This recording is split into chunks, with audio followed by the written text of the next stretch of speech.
You are watching an Al Bear review. Cue the music.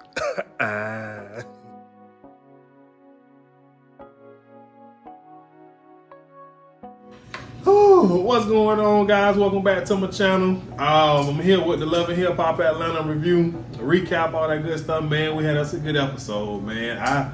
It was slow, but then it got good. I got to start off with Carly and Pooh. Listen, so Carly was talking to her little fiance or boy. I don't know what their relationship status is at this point. And basically, Carter played this man a recording of her having a conversation with Pooh's husband. Basically, she was on the phone crying, talking about somehow her daughter looks up to her, etc., etc. She don't need none of that, energy or what out there. Rumors out there about her doing threesomes with married people or whatever the case is. And so he admitted that it was not true.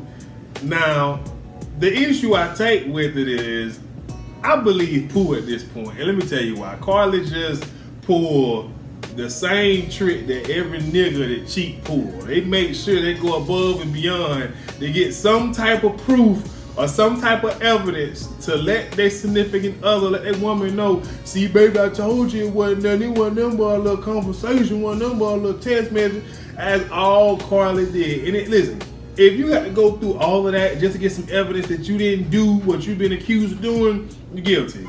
Now, fast forward. For real, it's serious. Listen, fast forward. So then, Pooh and her husband, I don't know her husband's name, they was having a conversation about it. And he told her, Carly called me on the phone with her daughter or somebody crying, etc., etc. And Pooh was like, I just can't believe she'll go, this far to try to get some evidence to make it seem like I'm lying, etc., etc. And the husband was just like, you know what kind of man I am. I'm not about to kiss and tell. Like, that's not who I am. That's not what I do. But Carly know what we did and how we did it and how many times we did it.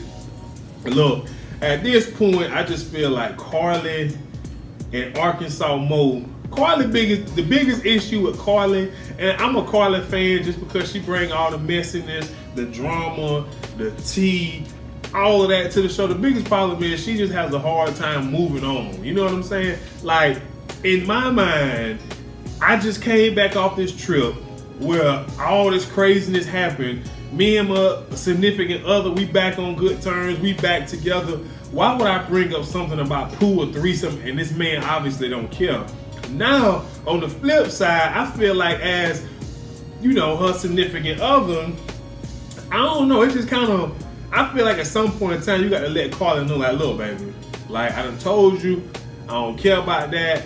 We all we got, we working on this, etc., etc. We ain't really worried about them rumors. I ain't worried about that. But he just sit there and just kind of listen to her, try to prove her innocence, and he got to be thinking like, okay, you lying, but I really want to be with you, so I'm gonna go ahead and go with the flow. Like, to me, this whole situation is just making Carly seem to be more guilty than she really. I mean, more guilty than innocent.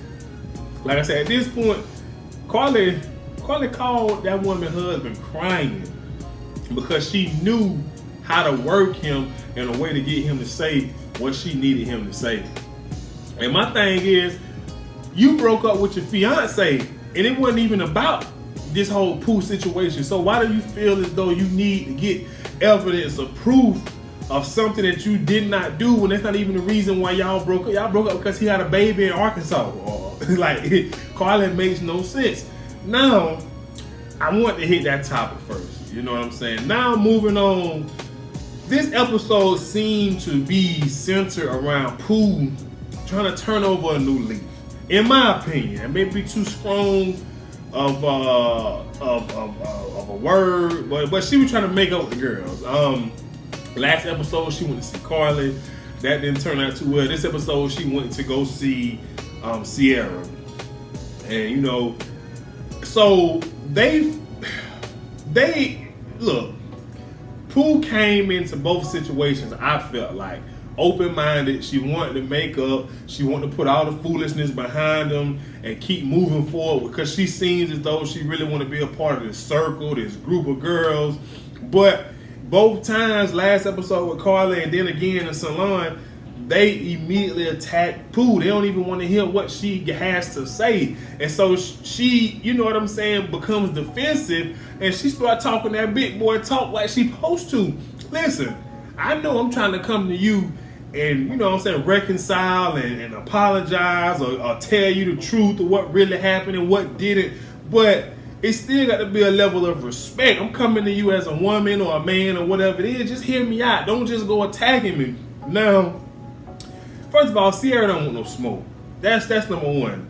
Number two, you know, who I was in the shop? Mimi, Sierra, Shakana, and Tokyo.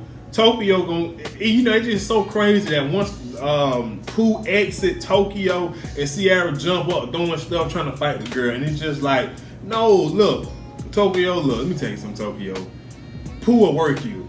Pooh will work your behind, girl. I'm gonna just tell you, shit. I never seen Pooh fight. I know there's people saying that Pooh is trans, and I got a theory on Pooh being trans. I don't think she's trans. I'm gonna tell you what it is. I ain't a big fan of all this new makeup art that's going around with the eyelashes getting longer. They put different color eye stuff over the eyes, and you know, put some more color up there. I think all of that makeup is contributing, because she already got like high cheekbone structure. So adding all that makeup does make her look manly. I don't think she's transgender, you know what I'm saying? But that's just my take on that. So I did want to talk about it, because I do feel like Pooh is getting the short end of the stick, and it is, you know, it's. Has she caused drama? Yes. Has Carly caused drama? Yes. But time after time, they have given Carly the chance to reconcile, fix it, apologize, and move on. Pooh, I know she's new, but it appears that she's actually trying to, be in this circle of friends and, you know, be a part of this cast next season, I should say. So anyways, moving on, Kirk daughter, don't know her name, but basically Kirk's daughter is the middle person between Kirk and his baby mama Jasmine, and for whatever reason she couldn't pick up the little boy because he's sick or whatever the case is. And you know, she basically tells Kirk like, hey dad, listen, your child, your BM, you got to figure out a way to have some type of direct communication with her and stop involving me, etc., etc., etc. Now, I agree with her to a certain extent. I feel like if she ain't working, she ain't got nothing to say. This is how you gonna get this paycheck. You want daddy to keep supporting your habits, your hair, your car insurance, etc., etc., whatever it is, whatever lifestyle that she lives, you gonna be my middleman. But she's completely right. It's time for Kirk to man up and deal with his situation as a man should. Like, okay, your wife done finally accepted the fact that you done had a baby outside the marriage. Okay, cool. So now why not try to, you know what I'm saying, build a relationship with your child's mom? It makes zero sense for you to, I mean, like, you got your daughter in the middle of your business. That is so childish, like, and it's aggravating because it's childish. Like, what grown person in their right mind want their child in the middle of their business?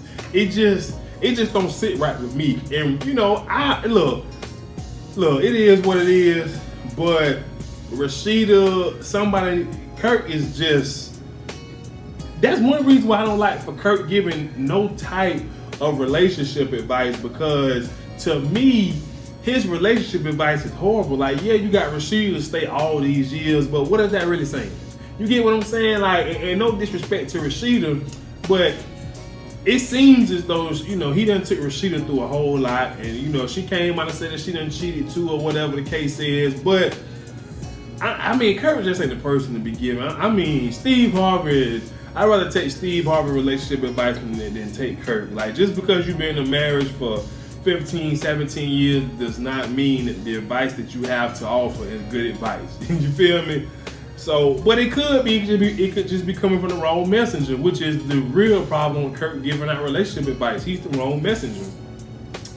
So anyways, the show pretty much kicked off with Young Jock, Carly, and Spice doing the interview. Some Spice record, Black whatever that song was when she dressed up like she was white, it done took off. So she been invited to Trinidad to perform or whatever the case is. I learned that Carly Red is Trinidadian, which I did not know, wouldn't have never guessed it at all. So anyway, she pretty much inviting everybody to come. That ain't really what I want to talk about. What I want to talk about is it's quite funny to me. So Jock, he pulls up to his girlfriend Kendra's workplace to bring her some lunch, you know, just to make sure they're on good terms since the little cabin trip with all the little Carly drama and all that good stuff. And I was just sitting on the couch and I was just saying to myself, there is no way in hell that this woman is a real lawyer, trying to become a judge, and young Jock is her boyfriend, and coming to her place of employment with green and blue hair in his head. I'm sorry. That just bothers me. I mean, like, I get it. You're a grown man, freedom of expression, you got money, you say, you know, all that. I get it. It don't look good. And in the world of politics, it's all about what looks good. And young Jock does not look good for her. But anyway, she want to go to Trinidad for whatever reason. So I just want to, you know, say that because I was really like looking like with green and blue hair, you better not show up at my job with no green and blue hair. And I ain't even no lawyer. So anyway, also in this episode, Scrap DeLeon, he teamed up one of my favorites. I know Jamal Bryant is a Rolling Stone. He loves women, but you know, he's my guy. I love Jamal, man. I do. He came up AME, so you know, now he in Atlanta at New Life, we ain't gonna get into that. But anyways, they teamed up to raise over $100,000 to bail out 30 non-violent offenders or whatever who done got arrested or whatever, and they giving them haircuts and cleaning them up before they go back to they regular day lives and whatever the case is. But Jamal told Scrap something, and this is why I like Jamal, man. Jamal Bryant, Dr. Jamal Bryant. He's just one of my favorite. I call him a celebrity. He's one of my favorite celebrity. You know what I'm saying? Pastors, ministers. You know, I just feel like the stuff that he be saying. But anyway, he dropped a little nugget.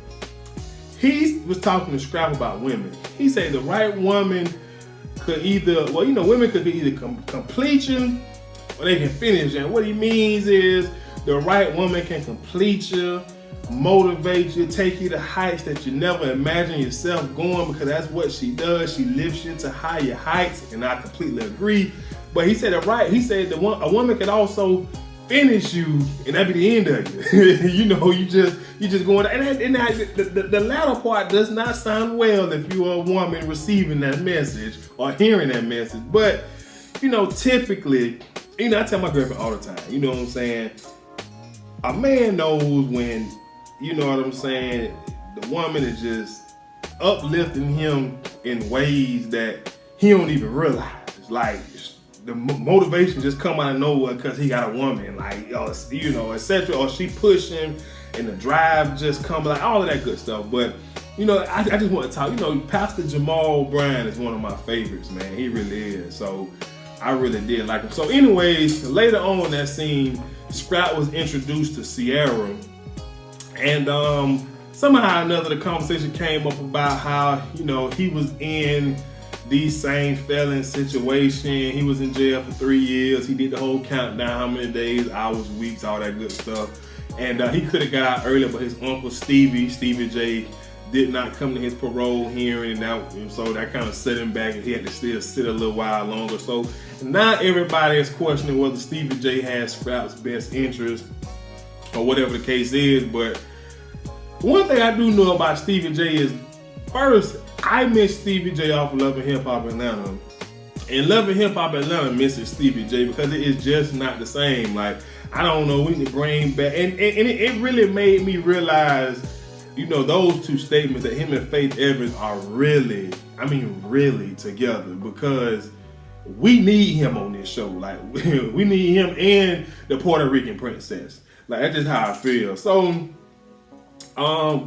Shay Mack finds out her boyfriend cheating. She finds some rubbers in the room, and then she go crying to Shekinah, and Shekinah go approach him at the studio. Blah blah blah blah blah blah. Of course, he denied. You know how it go. You know how it go. But anyway, so the show pretty much, like I said earlier, the show was pretty much Pooh trying to reconcile and etc. etc. So she went and met up with Mimi. Basically to tell Mimi she felt like she didn't have her back when she came to Sierra's shop, which Mimi didn't. And Mimi's reason for not having her back is because she said she don't know what is the truth and what is, so she just wants to stay out of it because she cool with everybody. Mimi just scared. It don't take him long to realize that Mimi ain't really about that life, and she ain't gonna choose nobody but her and Stevie J and Eva. Point blank period. But anyways, so Sierra, enough of Pooh. So anyway, Sierra arranged to sit down with Tokyo, Akbar V, and Spice. Now, it was so crazy because Spice was the last one to arrive. But before Spice got there, Tokyo and Akbar V, basically they squashed it.